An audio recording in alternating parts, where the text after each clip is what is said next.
Unahin natin tong ano, double bell na M92 Taurus. Full metal guys. Metal slide, metal frame.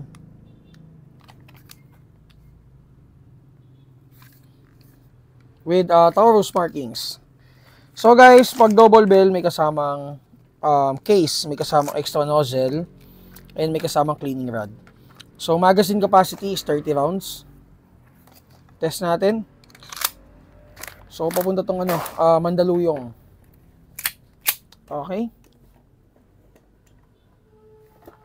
Firing.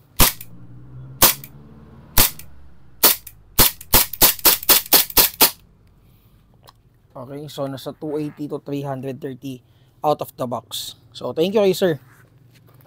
Next naman, itong WEG19X crossover ng 17 and 19. So makikita nyo siya, makikita nyo rin pala to sa budget meal folder natin. Same dito sa 19X. Okay, so test natin. Metal slide, lower frame is polymer. Then may kasama siyang grip extender. Ito. Going to Misamis Occidental. Okay, firing.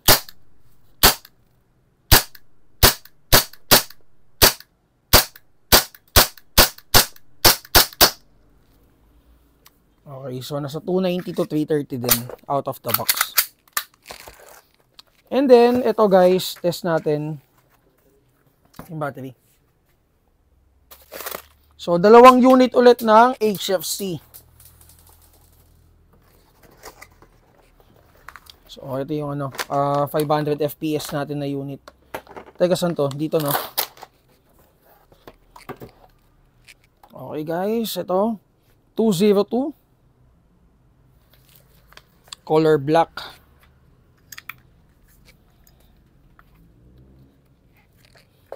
Okay. Test natin. Firing. Makati-kati. Yan. So, nasa 495 out of the box. 202 HFC. Color black. Then ito going to Ortigas lang to eh. HFC 202 din. So guys, libre ang ano SF natin for the HFC units. So PM lang kayo. Ito 202 tan, color brown.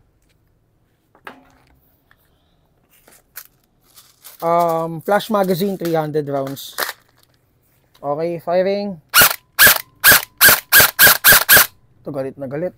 503. Yan, 490 to 500.